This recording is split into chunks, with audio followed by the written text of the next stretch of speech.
जनता दल का क्या हुआ आपको ही पता है। उम्मीद से ज़्यादा शर्मनाक हार हुई, लेकिन इसके पीछे वजह बहुत तरह का बताया जा रहा है। लेकिन अब मंथन शुरू हो गया है।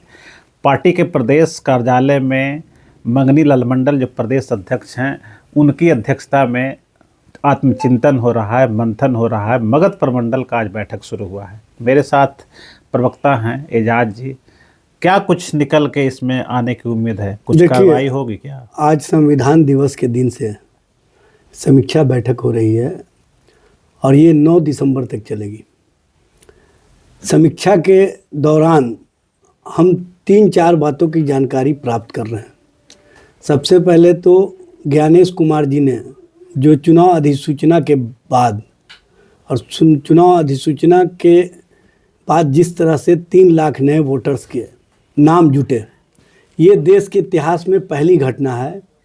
और चुनाव अधिनियम के विपरीत जाकर के चुनाव आयोग ने जिस तरह का कार्य किया वह स्पष्ट रूप से सामने आ गया। जब चुनाव की अधिसूचना जारी कर रहे थे ज्ञानेश कुमार जी, तो उन्होंने घोषणा किया था कि बिहार के 7 करोड़ 42 लाख वोटर्स अपने भाग्य का फैसला करेंगे। जब चुनाव परिणाम की घोषणा की गई तो वही ज्ञानेश कुमार जी ने कहा कि 7 करोड़ 45 लाख वोटर्स ने बिहार के भाग्य का फैसला कर दिया। ये 3 लाख वोटर्स कैसे बढ़े, इसकी जानकारी आज तक चुनाव आयोग ने नहीं दिया है।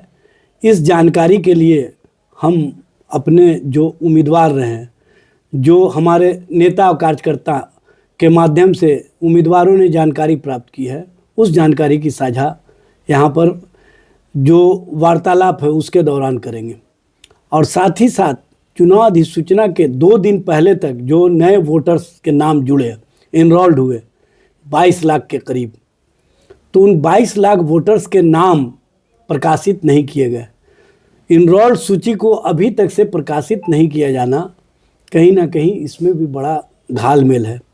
और घालमेल तब और स्पष्ट हो जाता है जब यही वोटर्स जो SIR के समय कहने का काम किया था मुख्य चुनाव आयुक्त ने और चुनाव आयोग के जो बिहार के पदाधिकारी हैं उन लोगों ने, कि SIR में जो वोटर्स 65 लाख के करीब जिनके नाम डिलीट किए गए हैं, वो या तो डबलिंग नाम है, या उनकी मृत्यु हो चुकी है, या वो शिफ्टिंग हो चुके हैं। शिफ्टिंग का मतलब जो पलायन कर गए। तब 65 लाख ऐसे, फिर 3.5 लाख और वोटर्स के नाम काटे, 68.5 लाख वोटर्स के नाम काटे, 25 लाख नए वोटर्स के नाम जोड़े, 68.5 लाख वोटर्स के नाम चुनाव आयोग ने मजबूरीवश जब माननीय सर्वोच्च न्यायालय का आदेश हुआ तब उसको प्रकाशित किया बूथवार, जबकि हम लोग पहले दिन से ही ये मांग कर रहे थे। अब तक 25 लाख वोटर्स को बूथवार जारी नहीं किया गया है। तो जो दिल्ली, हरियाणा, पंजाब और अन्य राज्यों से भारतीय जनता पार्टी का पट्टा लगा करके स्पेशल ट्रेन से वोटर्स आए, यहाँ आकर वोट डाले, तो उन लोगों ने किन किन बूथों पर वोट डाला इसकी जानकारी साझा कर रहे हैं। हम लोग इसकी जानकारी प्राप्त कर रहे हैं। और साथ ही साथ भारतीय जनता पार्टी के बड़े नेताओं ने जो लोकतांत्रिक प्रक्रिया को उंगली दिखाने का काम किया, वो स्पष्ट रूप से सामने आ गया। जब भारतीय जनता पार्टी के बिहार के प्रभारी जो गुजरात से आते हैं, अहमदाबाद से आते हैं, जो अमित शाह के वोटर्स रहे हैं, लोकसभा चुनाव में उन्होंने अमित शाह को वोट भी दिया, लेकिन इस बार बिहार विधानसभा चुनाव में उन्होंने नितिन नवीन को वोट दिया मिलर स्कूल के बूथ पर, और उन्होंने ऐसे उंगली दिखाया लोकतंत्र को। उसके बाद इनके पूर्व राज्यसभा सदस्य जो बेगूसराय से आते हैं, उन्होंने दिल्ली विधानसभा चुनाव में भी वोट डालने का काम किया द्वारिका विधानसभा से, और वही बेगूसराय में अपने पैतृक गांव में आकर के फिर उंगली दिखाने का काम किए। अब ज्ञानेश कुमार जी ये बताएं कि लोकतंत्र को उंगली दिखाने वाले भारतीय जनता पार्टी के वरिष्ठ नेता तो सामने आ गए, लेकिन जो 25 लाख वोटर्स उंगली दिखाए वो लोग अब तक सामने क्यों नहीं आए हैं? उनको सामने लाने का काम कब किया जाएगा? चलिए ज्ञानेश कुमार जी ये बताइए। अच्छा, तो क्या मैंने पूरी तरह से बस एक तरफा मामला है, चुनाव आयोग ने RJD को हरा दिया? देखिए, RJD का अपना किसी तरह के कोई परेशानी, देखिए, आप भी चुनाव के दौरान ज़मीनी सतह पर घूमे हैं, ज़मीनी सतह पर आपने उफान देखा है, आपने वोट पर चेंज के लिए जो लोगों का वोट देने का जोश था उसको देखा है, जो बिहार में बदलाव की बयार चल रही थी उसको महसूस भी आप लोगों ने किया, और आप लोग स्वयं आश्चर्यचकित हैं परिणाम देखने के बाद।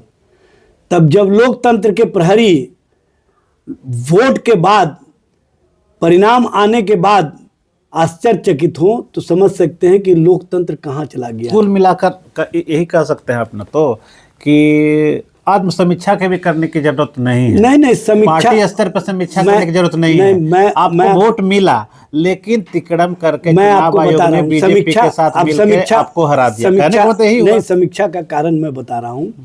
जो वोटर्स हरियाणा दिल्ली से फॉरवर्ड ट्रेन आए वो किन किन बूथों पर जाकर के वोट डाले और वो कौन लोग थे उनको हम आइडेंटिफाई करेंगे ये समीक्षा बैठक के दौरान।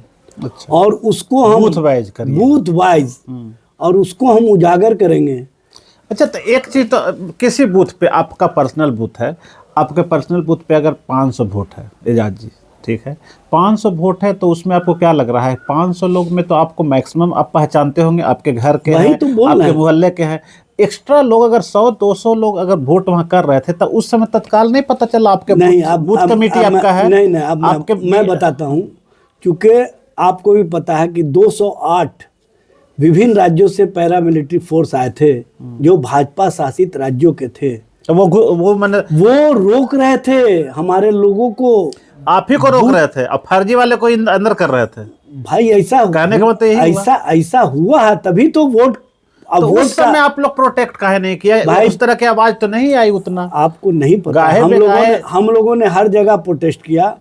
हम लोगों ने जब तो आप समझ लीजिए इसी से कि जब हमारे मुख्य प्रवक्ता और राज्यसभा सांसद प्रोफेसर मनोज कुमार झा जी ने जीविका दीदियों को जो लाभान्वित किया जा रहा था, जो डीबीटी में उनके लिए पैसे ट्रांसफ़र किए जा रहे थे, उस पर रोक लगाने के लिए उन्होंने पत्राचार किया।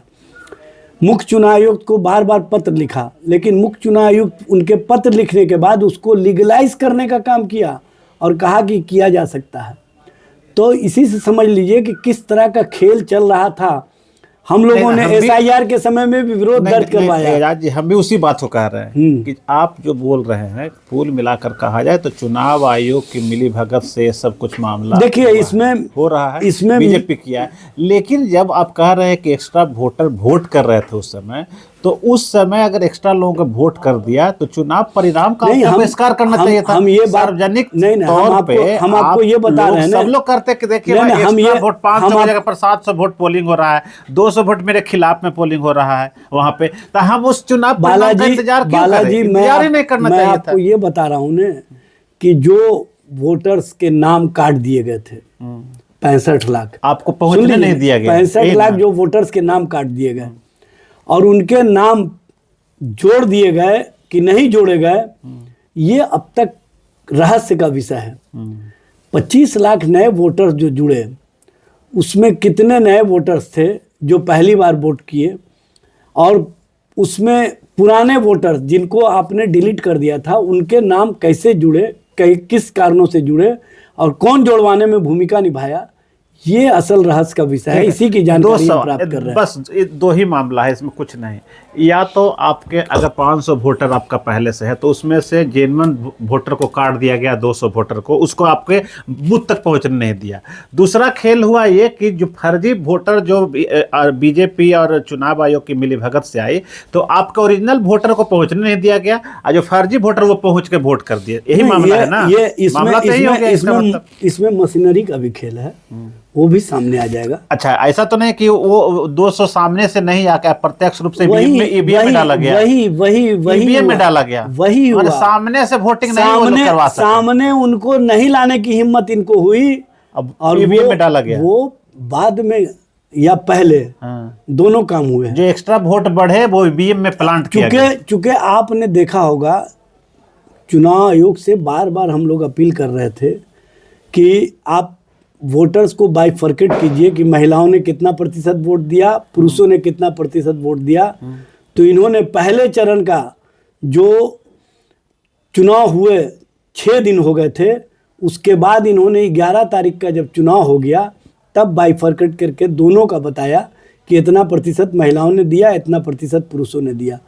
तो ये पहले चरण में जो खेल हुए और दूसरे चरण में जो अलग तरह के खेल हुए, इन खेलों का जानकारी जब तक हमारे उम्मीदवार धरातल से रिपोर्ट नहीं देंगे, हम कैसे उस पर आगे बढ़ेंगे। तब ठीक है, हम आपकी बात मान लेते हैं। तब तो आपके पार्टी की तरफ से, आपके दल के लोग, आपके जो संजय जी हों या फिर तेजस्वी यादव हो, चाहे जो भी जितने लोगों पर आरोप जो लगाया जा रहा था कि इन लोगों की वजह से, कार्यशैली की वजह से हार गए थे चुनाव, इस सब लोगों को माफ कर दिया जाता है। देखिए एक चीज पूरी तरह से मैंने क्लीन चिट दिया जाता है। बता दे रहे हैं, जो लोग निष्कासन अब किए उसे भी वापस बुलाने की स्थिति तो आ जाएगी। नहीं, अब जो पार्टी के नियम के अनुसार, अब पार्टी के नियम को धत्ता बता करके चुनाव लड़ गया या चुनाव में हमारे विरोधी पार्टी के साथ ओपन खड़ा रहा, तो हम उसको कैसे वापस बुलाएंगे। ठीक है, लेकिन अब क्लीन चिट दे दिए संजय यादव। नहीं, यहाँ पर ये मामला है ही नहीं। जो भी मामला है चुनाव आयोग और बीजेपी से जुड़ा हुआ है, जाहिर सी बात है, सबको पता है और सब लोग को जानकारी है। जब आप जैसे प्रबुद्ध पत्रकार इस मामले में आश्चर्यचकित हो गए तो समझ लीजिए कि कितना बड़ा खेल हुआ।